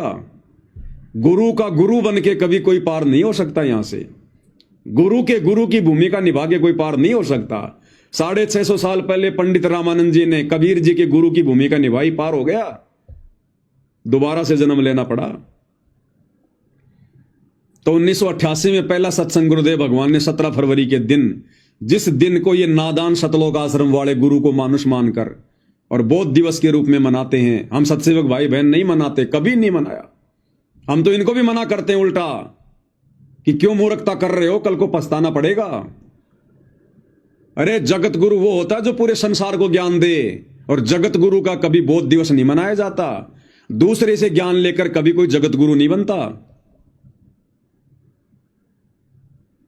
तो भाई और बहनों, जो गुरुदेव भगवान कह रहे हैं ना कि इस दास ने 1988 से 2000 तक सत्संग किए, तो 1988 में सत्संग, और सत्संग कौन कर सकता है? भगवान। इसलिए अब वो वाणी सत्य साबित होती है कि 12वें पंथ हम ही चलावें। ये कबीर परमेश्वर स्वयं है, ये जुबान का पक्का है। ये कलयुग की बिचली पीढ़ी है भाई और बहनों। परमात्मा आप और हमें एडी से चोटी तक फुल कर देंगे। गुरु को मानुष मानने की गुंजाइश रत्ती भर भी नहीं रहेगी, रत्ती भर भी, जो आत्मा मोक्ष की अधिकारी होंगी। इसलिए परमेश्वर ने सात संगतियां शुरू करवाई, क्योंकि अपने द्वारा किए गए सत्संगों का निष्कर्ष गुरु नहीं निकालेगा। गुरु ने वेदों का निष्कर्ष निकाल दिया, गीता जी का निकाल दिया, पुराणों का निकाल दिया, दूसरे संतों के सत्संगों का निष्कर्ष निकाल दिया, लेकिन अपने सत्संगों का निष्कर्ष कभी गुरु निकाल के नहीं देगा। उसके लिए गुरु ने सात संगतियां शुरू करवाई है, और हम जैसे 2 कोटि के जीवों को परमात्मा ने सद्बुद्धि बख्शी है। तो धरती पर स्वयं कबीर भगवान है, परमेश्वर है, और ये परमेश्वर किसी की जमानत के भरोसे नहीं है, किसी कोर्ट की यश के भरोसे नहीं है, किसी जज के भरोसे नहीं है। ये अपनी मर्जी का मालिक है। ये 1 सेकंड में यहां, 1 सेकंड में सतलोक। तुम्हारे जज को तो पता भी नहीं चलता दिन में कितनी बार सतगुरु रामपाल जी हिसार जेल से सतलोक जाते हैं और कितनी बार वापस आकर बैठ जाते हैं। ये अबंध परमात्मा है। गरीब ऐसा सतगुरु हम मिल्या, बेपरवाह अबंध, परम हंस पूर्ण पुरुष, रोम रोम रविचंद। अरे यहां की अदालतें छोड़ दो, यहां के जज तो छोड़ दो। गुरुदेव भगवान कहते हैं, बच्चों ये दास धर्मराज के दरबार में, वो धर्मराज जो एक ब्रह्मांड का सुप्रीम जज, जो ब्रह्मा विष्णु महेश का भी मुकदमा अपने हाथ में लेके चलता है, उस धर्मराज के दरबार में हमारे वकील बनकर, हमारे एडवोकेट बनकर, लीगल एडवोकेट बनकर, और ये सतगुरु रामपाल जी परमेश्वर हमें वहां से बाइज्जत बरी करवाएंगे। फिर इनको भला यहां कौन सा जज बांध के रख सकता है? कौन सी जेल बांध के रख सकती है? अपनी मर्जी के मालिक हैं। अपनी मर्जी से गए, अपनी मर्जी से जज की वो कलम चलवाई, और जिस दिन बाहर आना होगा अपनी मर्जी से जज की कलम चलवाएंगे। तो ये परमेश्वर तो हम सबका लीगल एडवाइजर है। नहीं पता तो सुन लो भाई। न किसी का कर्ज ले रखा हो और वो कहेगा भाई तुझे जब छोड़ूंगा तो मेरा कर्ज दे देगा, तो हम इसका कर्ज दे देंगे, छोड़ेगा, छोड़ना पड़ेगा इसको। तो स्वयं भी अपना वायदा करता है। तो इसके सतर की जो भक्ति है, हम त्रिकुटी पर जाकर परमात्मा आपके साथ होगा, इस दास के रूप में। क्या कह रहे हैं कि परमात्मा आपके साथ होगा त्रिकुटी पर धर्मराज के दरबार में इस दास के रूप में, यानी गुरुदेव कह रहे मेरे रूप में। तो आज क्या गारंटी है कि गुरुदेव के रूप में परमात्मा नहीं होंगे? अरे त्रिकुटी पर क्या पता चलेगा कि गुरुजी के रूप में परमात्मा है? जब वहां पता नहीं चलेगा हमें, तो वर्तमान में भी क्या पता भाई, परमात्मा ही हमारे गुरुजी के रूप में। फिर हम ये बात क्यों नहीं स्वीकार कर रहे भाई? त्रिकुटी पर कौन सा हमारी आंखों के सामने गुरुजी में कबीर जी घुसेंगे? तो वर्तमान में फिर हम ये विश्वास क्यों नहीं कर रहे कि वर्तमान में भी तो हमारे गुरुजी के रूप में कबीर भगवान है?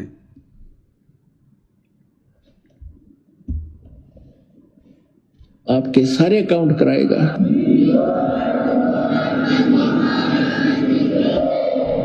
और वहां पर आपके एडवोकेट का काम करेगा परमात्मा इस दास के रूप में। और ये सारे मंत्र बोल बोल सुनाओगा वहां जाकर धर्मराज के दरबार में कि लो जी आपके विधान में है सर्वधर्मान परित्यज्यमाम एकम शरणम व्रज, उसके 70 की ये पूंजी पकड़ो।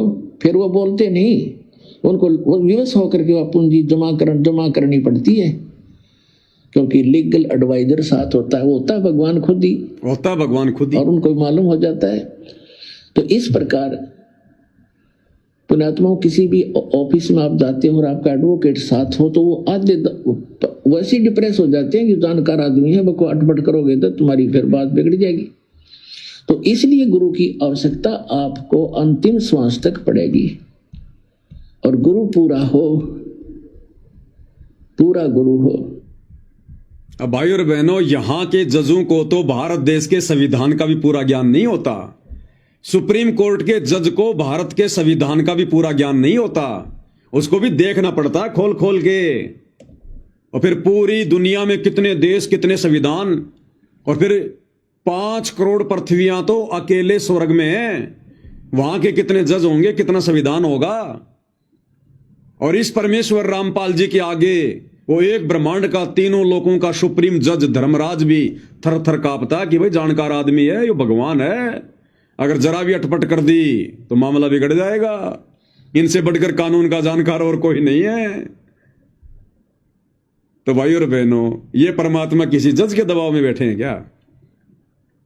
इनको किसी वकील की जरूरत है क्या बाहर आने के लिए? ये केवल भाई और बहनों यहां के विधान को पूरा करते हैं परमात्मा। एक सभ्य नागरिक की भूमिका निभाते हुए परमात्मा केवल यहां के विधान को फॉलो करते हैं। इन्हें जरूरत नहीं है, इनके ऊपर किसी का विधान लागू नहीं है, इनका विधान पूरी सृष्टि पर लागू है। तो आप और हम सत्सेवक भाई बहनों का सौभाग्य जो हमें ऐसे परिपूर्ण अदली न्यायकारी परमात्मा मिले हैं। तो अब भाई और बहनों, हमारे हृदय में कैसे समा सकती है ये बात है कि हमारे गुरुजी केवल मानुष हैं, एक जीव हैं। 1997 में सतलोक चले गए, इनके चोले में कबीर जी आकर अपना काम कर रहे हैं। अरे चोले में आकर तो ये काल करता है काम, जैसे गीता का ज्ञान देते समय श्री कृष्ण जी के चोले में घुस गया, दूसरे के शरीर में घुस के अपना काम काल करता है, भगवान नहीं करता। उन्हें जरूरत नहीं है। कल आपने सुना परमात्मा वाणी में क्या कह रहे थे? पूर्ण ब्रह्म है आप विधाता, जब चाहे चोला धर आता। जब चाहे परमात्मा चोला धार के आ जाएगा। इन्हें जरूरत नहीं है किसी के शरीर को काम में लेने की, किसी के अंदर घुसने की, या कोई अपना दास भेजने की। तो ये काल भाई और बहनों सूक्ष्म रूप में इन आश्रम वालों के माध्यम से पूरी संगत पर छाया हुआ है। आप और हम बेखबर हैं, ये काल बेखबर नहीं है। ये अपना भोजन इतनी आसानी से नहीं जाने देता, ये बैकग्राउंड में पूरी लड़ाई लड़ रहा है। तो हम सत्सेवक भाई बहनों के ऊपर कितनी रजा, कितनी बड़ी मेहर, हम इसकी एक भी बकवाद का हिस्सा नहीं बने, हम इसकी एक भी चाल में नहीं फंसे। तो परमेश्वर कैसे आप और हम भाई बहनों को, साथ संगत वालों को बाईपास निकाल के ला रहे हैं इस परीक्षा के समय में। इसलिए भाई और बहनों, जितना हो सके उतना परमात्मा का गुण गाओ, मालिक का बार बार धन्यवाद करो। हे परमेश्वर, हम नीचों पर ऐसी दया, ये मालिक हमारे अंदर ऐसा क्या था, आपने क्या देखा भगवान? आपके तो सभी बच्चे, फिर हमारे ऊपर ऐसी विशेष मेहर क्यों? तो ये तो गुरुदेव को पता है भाई और बहनों, ऐसी विशेष मेहर क्यों। और इस मेहर को हमने इसी प्रकार से ज्ञान को आधार बना के रखना है भाई और बहनों। अंतिम श्वास तक ये काल बहुत झटके देगा, बहुत लड़ाइयां लड़ेगा भी, बहुत बकवाद करवाएगा। इसका तो यही काम है, बकवादी का काम ही बकवाद करना होता है। तो आप और हम भाई बहनों ने सावधान रहना इसी प्रकार से, गुरुदेव की आड़ लेकर, गुरुदेव की ओट लेकर, गुरुदेव की पीठ पीछे खड़े होकर, क्योंकि हमारा सबसे बड़ा सहारा हमारा गुरु है और कोई नहीं। तो भाई और बहनों, परमात्मा के आशीर्वाद से इसी प्रकार इस तुच्छ जीविया से हम उनकी महिमा करते रहें, ज्ञान आधार से भक्ति मार्ग पर आगे बढ़ते रहें, और गुरुदेव भगवान अपनी मेहर इसी प्रकार से हमारे ऊपर बनाए रखें। तो आज की साथ संगति में केवल इतना ही। गुरुदेव हम सबको आशीर्वाद दें, आज्ञा दें, हमारा मार्गदर्शन करें। बंदी छोड़ सतगुरु रामपाल जी परमेश्वर जी की जय हो।